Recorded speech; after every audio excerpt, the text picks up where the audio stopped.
নমস্কার, আপনারা দেখছেন দ্য ইন্ডিপেন্ডেন্ট বেঙ্গল। আমি শিবম। ভারতীয় মিডিয়া, বাংলাদেশের মিডিয়া কাল থেকে সব থেকে বেশি চর্চার আওতায় এনেছে যে বিষয়টি, তা নিঃসন্দেহে অনুপ্রবেশকারী ভারতীয়দের দেশে ফিরে আসা। সবচেয়ে ইম্পর্টেন্ট বিষয় হলো যেভাবে আমেরিকার প্রশাসন আমেরিকান এয়ারক্রাফট করে তাদেরকে দেশে ফেরালেন, তা কিন্তু একাধিক ক্ষেত্রে বিতর্কের জন্ম দেয়। কখনো কোনো ভিডিও ছবিতে দেখা যাচ্ছে কারোর পায়ে হাত পা বাঁধা, কারোর আবার পায়ে শিকল পরানো, তারা নড়তে চড়তে পারছেন না। এমনকি তারা যখন খাবার খাচ্ছিলেন কিংবা ওয়াশরুমে যাচ্ছিলেন, সেখানেও কিন্তু তাদের শিকল পরিয়ে পাঠানো হয়েছে।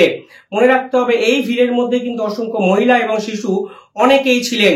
ফলে স্বাভাবিকভাবেই বিতর্কের জন্ম যে হবে, তা কিন্তু আগে থেকেই আগাম আমি একটি ভিডিওতে বলেছিলাম।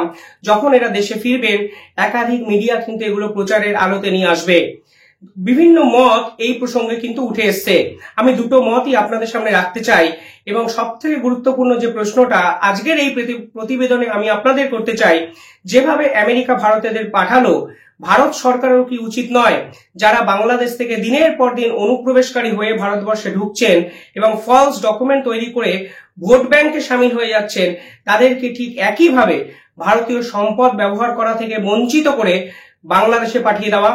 নিঃসন্দেহে এটাই হয়তো সাম্প্রতিককালের সব থেকে বড় প্রশ্ন। এই সমগ্র এপিসোডটায় ভারত সরকারের হয়তো অনেক কিছু শেখার আছে, যা ভারত পারল না, তা কিন্তু ডোনাল্ড ট্রাম্প এসে আমেরিকার মসনদে বসে খুব সহজেই করে দিল। এই রকম ট্রিটমেন্ট শুধুমাত্র ভারতীয়দের জন্য করেছেন সেটা আপনারা ভাববেন না। এই রকম ট্রিটমেন্ট তিনি কলম্বিয়ানদের জন্য করেছেন, এবং ভবিষ্যতে বাংলাদেশ, পাকিস্তানি যারা ইল্লিগাল ওয়েতে আমেরিকায় বসবাস করছেন, তাদের জন্য কিন্তু করবে। এটা কিন্তু ডোনাল্ড ট্রাম্পের ঘোষিত নির্বাচিত কর্মসূচির একটা অংশ আপনারা ভাবতে পারেন। ভারত সরকার ফিরিয়ে নিয়েছে, যারা ফেরাতে চাইছে না তাদের বিপক্ষে কিন্তু ডোনাল্ড ট্রাম্প ট্যারিফ লাগানোর এক ঘোষণাও কিন্তু ইতিমধ্যেই করে বসেছেন। কিন্তু প্রশ্নটা কি? প্রশ্নটা হলো, এই পুরো বিষয়টা কি আরেকটু ডিসেন্সির সঙ্গে করা যেত? যে প্রশ্ন নিয়ে সব থেকে বেশি তোলপাড় হয়েছে, দিনের শেষে তো এরা ভারতীয়, কিন্তু এই ভারতীয়দের এইভাবে কড়া পরিয়ে হাতে পায়ে শিকল বাঁধিয়ে ভারতবর্ষে ফের পাঠিয়ে দেওয়া, নিঃসন্দেহে এটা কি মানবাধিকার লঙ্ঘনের আওতায় পড়ে? এরকম একাধিক বিতর্কিত বিষয় নিয়ে কালকে কিন্তু ভারতের মিডিয়াও রীতিমতো চর্চা হয়েছে, বিতর্কের সূত্রপাত হয়েছে। সবথেকে ইম্পর্টেন্ট বিষয় হলো, কালকে আমেরিকার মিলিটারির পক্ষ থেকে একটি ভিডিও প্রকাশ করা হয়েছে। যেই প্রকাশিত ভিডিওয়ে দেখা যাচ্ছে তারা ভারতীয়দের সঙ্গে কি ধরনের আচরণ করছেন, এমনকি তারা ভারতীয়দের এলিয়ান বলে সম্বোধন করেছেন। ভারতীয়দের যারা অনুপ্রবেশকারী হয়ে আমেরিকায় ঢুকেছিলেন, তারা তাদেরকে মাইগ্রেটেড বা ইমিগ্রেটেড কিছু বলেন না, সরাসরি তাদেরকে এলিয়ান বলে দাগিয়ে দেওয়া হয়েছে, এবং পরিষ্কারভাবে বলা হয়েছে, if you cross illegally you will be released. অর্থাৎ এর ভবিষ্যতেও যদি যারা ইল্লিগাল ওয়েতে ভারতবর্ষ থেকে আমেরিকায় যাবেন কিংবা বিশ্বের যে কোনো দেশ থেকেই আমেরিকায় যাবেন, তাদেরকে সেম ট্রিটমেন্ট করবে ডোনাল্ড ট্রাম্প প্রশাসন। কিছুটা অড লেগেছে, কিছুটা এক্সট্রিম মনে হয়েছে। হাতে পায়ে হাত করা, পায়ে বেরি, নিঃসন্দেহে মানবাধিকার লঙ্ঘনের সামিল। কিন্তু এক্ষেত্রে ভারত সরকারের তো মুখ পুড়ে গেল, কারণ ভারতীয়রা অবৈধভাবে কোনো একটা দেশে, আমেরিকার মতো প্রভাবশালী একটি দেশে তারাও ঢুকেছিলেন বলে। ফলে সব দোষ ভারত সরকারকে দিয়ে দেওয়া, এটাও মনে হয় ঠিক নয়। এখানে সরকারের করণীয়টাই বা কি? সরকার তো আর কোনো ব্যক্তিগত স্তরে গিয়ে বলেনি আপনারা আমেরিকায় চলে যান ইল্লিগাল ওয়েতে, বা যারা গেছেন তারা কেন প্রপার ডকুমেন্টেশন ছাড়া চলে গেলেন, সেইটা রোধ করা কি সরকারের কাজ? এই প্রশ্ন কিন্তু বিভিন্ন ক্ষেত্রে উঠতে শুরু করেছে। একদিকে যেমন পায়ে বেরি পরিয়ে পাঠানোটার সমালোচনা হচ্ছে, অন্য মহল আবার বলছেন যারা গেছিল তাদের সঙ্গে একদম উপযুক্ত ট্রিটমেন্ট করেছে ডোনাল্ড ট্রাম্প প্রশাসন। এই দুটো প্রশ্নই আমি আপনাদের উদ্দেশ্যে রাখলাম। কোনটা ঠিক, কোনটা ভুল, কোনটা সমর্থনযোগ্য, আপনারা কমেন্টে জানাবেন। যখন এরা ফিরে আসে, তখন আরো একাধিক প্রশ্ন তৈরি হয়। যে বিমানে করে এদেরকে পাঠানো হয়েছে, সেই বিমানটি অবতরণ হয় পাঞ্জাবে। অনেকে বলেন, কেন সবাইকে একসঙ্গে পাঞ্জাবে নিয়ে আসা হলো? কারণ যে বিমানে 108 জন যাত্রী ফিরেছেন, তাদের মধ্যে 33 জন ছিল গুজরাটের, 33 জন হরিয়ানার, 30 জন পাঞ্জাবের। অনেকে প্রশ্ন তোলেন, একাধিক প্রদেশের ব্যক্তিরা ওই বিমানে ওঠা সত্ত্বেও কেন বিমানটিকে একমাত্র পাঞ্জাবে অবতরণ করা হলো? সারা ভারত ভাবছে হয়তো সবাই পাঞ্জাবি, কিছু জন খালিস্তানি মুভমেন্টের সঙ্গে যুক্ত, তার জন্য হয়তো আমেরিকায় চলে গেছেন। এরকম অসংখ্য প্রশ্ন উঠেছে, এবং সংসদ কক্ষ রীতিমতো বিভিন্ন বিতর্কিত বিষয়ের প্রশ্নের সম্মুখীন কিন্তু হয়েছেন খোদ ভারতের বিদেশ মন্ত্রী। কালকে জয়শঙ্কর এক সাংসদের তোলা প্রশ্নে পরিষ্কারভাবে বলেছেন আমেরিকার এটি স্ট্যান্ডার্ড অপারেটিং প্রোটোকল, অর্থাৎ স্ট্যান্ডার্ড অপারেটিং প্রোটোকল। পরবর্তীকালে উনি বলেন এটা আমেরিকার স্ট্যান্ডার্ড অপারেটিং প্রসেসও, অর্থাৎ এভাবেই ভারত সরকারের সাথে আমেরিকা এর আগেও ব্যবহার করেছে। এমনকি ভারতের পাশাপাশি বিশ্বের সমস্ত দেশে যেখানে অবৈধ অনুপ্রবেশকারীদের ট্রাম্প ফেরত পাঠাচ্ছেন, সেইখানে কিন্তু ডোনাল্ড ট্রাম্প এইভাবেই ফেরত পাঠানোর বন্দোবস্ত করছেন। এমনকি জয়শঙ্কর বলেন 2009 সালে 734 জনকে ফেরত পাঠায় আমেরিকা সরকার, 2010 সালে 799, 2016 সালে 1303, 2019 সালে 2042 জনকে কিন্তু ফেরত পাঠিয়েছিল আমেরিকা প্রশাসন। অর্থাৎ বারাক ওবামা থাকুক কিংবা ডোনাল্ড ট্রাম্প, ভারত সরকারের বিরুদ্ধে আমেরিকা প্রশাসন বারংবার অবৈধ অনুপ্রবেশকারী ইস্যুতে একই ধরনের আচরণ কিন্তু করেছে। আর স্পেসিফিক্যালি ভারতকে এখানে আমেরিকা শত্রু বানিয়ে লাভ নেই, যা একাধিক মিডিয়া করছেন, একাধিক বিরোধী দলের রাজনীতিবিদরা করছেন। এটা একটা গ্লোবাল ইস্যু। এই গ্লোবাল ইস্যু যেভাবে ডোনাল্ড ট্রাম্প অ্যাড্রেস করলেন, সেভাবে ভারতেরও কি অ্যাড্রেস করা উচিত? প্রশ্নটা কিন্তু এটা হওয়া উচিত, কারণ অন্য কোনো দেশের সম্পদ ব্যবহার করার অধিকার আমাদের কেউ দেয়নি।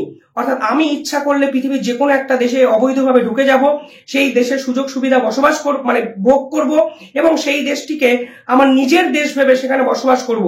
এই অধিকার কিন্তু বিশ্ব মানচিত্র আমাদেরকে দেয় না। ফলে ইচ্ছা মতো সেই দেশে চলে যাওয়াটাই হয়তো একটা অন্যতম অপরাধ। তাই কিন্তু আমেরিকা সরকার এদেরকে এলিয়ান হিসাবেও চিহ্নিত করেছে। ফলে এই পুরো বিষয়টা ব্যক্তিগত সিদ্ধান্ত, এই পুরো বিষয়টা কোনোভাবেই সরকার সম্পূর্ণভাবে দায়ী হতে পারে বলে আমার অন্তত ব্যক্তিগত অভিমত। দেখুন, যারা গেছেন সবাই যে ইল্লিগাল হইতে যেতে চেয়েছেন সেটাও কিন্তু নয়। কালকে যারা ফিরে এসছেন তাদের যখন ইন্টারভিউ করা হচ্ছিল, গুজরাটের এক দম্পতি বলে তাকে এক এজেন্ট মিসলিড করেছে, এমনকি আমেরিকায় পাঠিয়ে দেওয়া হবে বলে তাদের থেকে 1 কোটি টাকা নিয়েছে। এবং তখন যখন ওরা গিয়ে বুঝতে পারেন তাদের কাছে প্রপার ডকুমেন্টেশন নেই, তারা কিভাবে ভিসা করেন তা জানতেন না, তখন কিন্তু ইটস টু লেট। ফলে তাদেরকে কিন্তু ফিরে আসতে হয়। ফলে সবাই যে অবৈধভাবে যেতে চেয়েছেন সেরকম কিন্তু নয়। কিন্তু দিনের শেষে এটা বাস্তব যে 18,000 অবৈধ ভারতীয়রা এইভাবে ধাপে ধাপে ভারতবর্ষে আসবেন। হয়তো তখন অনেক বিতর্কের আরো সৃষ্টি হবে। যেভাবে কালকে 108 জন আসার ফলে ভারতীয় মিডিয়া, সংবাদ মাধ্যম, সামাজিক একাধিক মাধ্যমে আলোচনার বিষয়বস্তু হয়েছে। দেখুন, এটার পাল্টা নরেন্দ্র মোদী কি করতে পারতেন? বলতে পারতেন আমি ভারতীয়দের ফিরিয়ে নেব না। সেটা কি জাস্টিফাই হতো? নিঃসন্দেহে হতো না। কলম্বিয়া এটা বলার চেষ্টা করেছিল।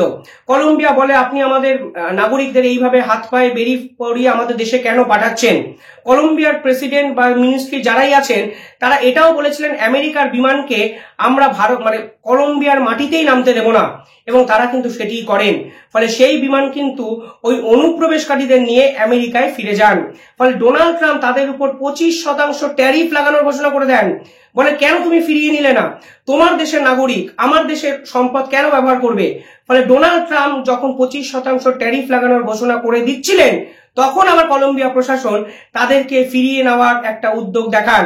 ফলে ডোনাল্ড ট্রাম্প যে গোটা পৃথিবীর বস এই মুহূর্তে অন্তত আগামী 4 বছরের জন্য থাকবেন, এই ঘটনায় কিন্তু আমরা 1 সপ্তাহ আগে দেখেছিলাম। তবে আসল উল্লেখ্য বিষয় হলো যখন কলম্বিয়া নিজস্ব বিমান পাঠিয়ে তাদেরকে ফিরিয়ে আনেন, তাদের ট্রিটমেন্ট কিন্তু অন্তত যে ভারতীয়রা ফিরে এসেছেন তাদের থেকে একটু বেটার হয়েছে বলে আমার ব্যক্তিগতভাবে মনে হয়। এবং আমেরিকার তখন কলম্বিয়ার প্রশাসনের পক্ষ থেকে পরিষ্কারভাবে এই অনুপ্রবেশকারীদের বলা হয় এটাই আপনাদের দেশ, আপনাদের সমস্ত রকম বন্দোবস্ত সরকার করবে, আপনারা কোনো রকম ভাবে হীনমন্যতায় ভুগবেন না। এবার ভারত সরকার কিভাবে এই ইল্লিগাল এই সকল ইমিগ্রেন্টসের যদি বলেন ট্রিটমেন্ট করবে, সেটা সরকারের সদিচ্ছার উপর ডিপেন্ড করে। এই ঘটনায় ডোনাল্ড ট্রাম্প আমার ব্যক্তিগতভাবে মনে হয় নিজেকেও জাহির করার একটা চেষ্টা কিন্তু করেছেন। প্রথম কথা, উনি দেখিয়ে দিয়েছেন গোটা বিশ্বের সামনে যে পৃথিবীর পরিত্রাতাকে, এই পৃথিবীর বসকে, এবং উনি চাইলে এইভাবেই হয়তো মানুষকে খুব সহজেই বেরি পড়িয়ে হাত করা পড়িয়ে এলিয়ান বানিয়ে দেওয়া যায়। দ্বিতীয়ত, উনি ওনার নির্বাচিত যে ঘোষণা ছিল, নির্বাচিত ইস্তেহারের যে ঘোষণা ছিল, তা কিন্তু গোটা বিশ্বের সামনে এস্টাবলিশ করে দেখিয়ে দিলেন উনি যেটা বলেন সেটাই করবেন। এবং ওনার ভোটারদের সামনে দেখালেন উনি যা প্রতিশ্রুতি দিয়েছিলেন দায়িত্ব নেওয়ার 1 মাসের মধ্যেই কিন্তু সেই প্রতিশ্রুতি পালন করলেন। অর্থাৎ 20 জানুয়ারি যিনি দায়িত্ব নেন, তিনি যখন কোনো কাজ 2রা ফেব্রুয়ারি করে ফেলেন, ফলে আগামী 4 বছরে তিনি তার সমস্ত প্রতিশ্রুতি যে পূরণ করবেন সেই বিশ্বাস কিন্তু তার ভোটারদের ডোনাল্ড ট্রাম্প দিলেন বলে আমার মনে হয়। তবে সব মিলিয়ে যেভাবে আমেরিকা প্রশাসন এই সম্পূর্ণ বিষয়টা ম্যানেজ করেছে বলা চলে, গোটা বিশ্বের কাছে প্রেজেন্ট করেছে বলা চলে, তা থেকে কিন্তু ভারত এবং ভারতীয়দের অনেক কিছু শেখার আছে। ভারতবাসী হিসাবে অন্তত বোঝা উচিত এবার ইল্লিগালি কোনো দেশে চলে যাওয়া নিঃসন্দেহে একটা অপরাধ, এবং সেই দেশ কিন্তু ক্রিমিনাল হিসাবে যদি আমাকে ট্রিট করে এর মধ্যে কোনো ভুল নেই। এ নিয়ে রাজনীতি হতে পারে, বিরোধী দল একাধিক কথা বলতে পারেন, কিন্তু দিনের শেষে ভারতবর্ষের সম্মান তো আমি নষ্ট করলাম, আমার হাতেই তো ভারতবর্ষের সম্মান অন্তত বিদেশের মাটিতে অর্পিত ছিল, এই ভাবনাও কিন্তু ভারতবাসী হিসাবে আমাদের ভাবা উচিত। ফলে ঠিক ভুলের রাজনীতি না করে অন্তত ভবিষ্যতে এই পুরো প্রসেসটা থেকে যদি নিজেকে উইথড্র করা যায়, আমার মনে হয় ভারতবাসীর সব থেকে বেশি লাভজনক একটা পর্ব হতে পারে। পাশাপাশি যেভাবে ডোনাল্ড ট্রাম্প এই রকম ড্রাস্টিক র্যাডিক্যাল মুভ নিলেন, ভারত সরকারের ইমিডিয়েটলি উচিত অবিলম্বে বাংলাদেশি অনুপ্রবেশকারীদের ভারত থেকে বিতাড়িত করা।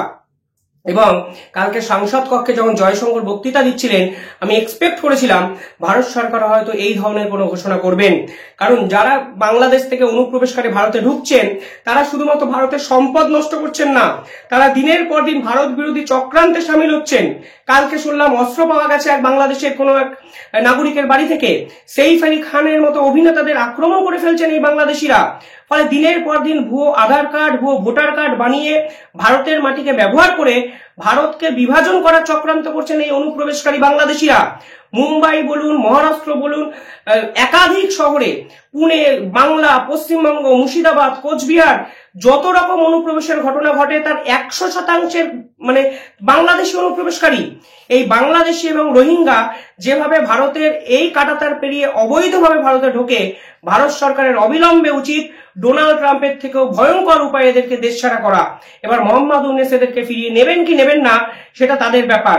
কিছুদিন আগে আসাম হাইকোর্টেরও কিন্তু রায় আছে, যেখানে পরিষ্কারভাবে বলা হয়েছে আসামে অনুপ্রবেশকারী এই ধরনের বাংলাদেশিকে দেশে ফেরাতে হবে। কিন্তু রায় থাকলে হবে না, দরকার ভারতবাসীর সদিচ্ছা। ভারত সরকার যখনই কোনো নতুন বিল আনে, সেই বিলে অহেতুক বিতর্কের সৃষ্টি হয়, রাজনীতি হয়, ফলে সেই বিল দিনের পর দিন পড়ে থাকে। আলটিমেটলি আজকে ডোনাল্ড ট্রাম্প যখন অবৈধ অনুপ্রবেশকারীদের এইভাবে ভারতবর্ষে পাঠালেন, এখন ভারতবাসীর ঘুম ভেঙেছে এবং অনুপ্রবেশকারী হাটাও অভিযান ভারতবাসীর হিসাবে ভারতীয়দের করা উচিত নিজের এলাকা থেকে। তারপর সরকারের কাছে এই পুরো বিষয়টা কিন্তু পৌঁছে দেওয়া উচিত বলে আমার মনে হয়। এবং যদি ডোনাল্ড ট্রাম্পের এই সমস্তগত পদ্ধতি নিয়ে সমালোচনা থাকলেও কোনোভাবে আপনারাও অস্বীকার করতে কি পারবেন এই অবৈধ অনুপ্রবেশকারী ইস্যুতে আপনারাও যে দিনের শেষে ডোনাল্ড ট্রাম্পের সঙ্গে একমত হবেন? কারণ অন্য এক দেশে জন্মে অন্য এক দেশের সম্পদ ব্যবহার করা নিঃসন্দেহে অবৈধ এক অনুপ্রবেশকারীর থেকেও ভয়ঙ্কর অভিযোগ, এবং এটা ক্রিমিনাল অফেন্সের সমান বলে আমার ব্যক্তিগত অভিমত। আপনারা কি ভাবছেন কমেন্টে জানাবেন। চ্যানেলটি ভালো লাগলে একটু সাবস্ক্রাইব করে দিয়ে পাশে থাকবেন। ধন্যবাদ।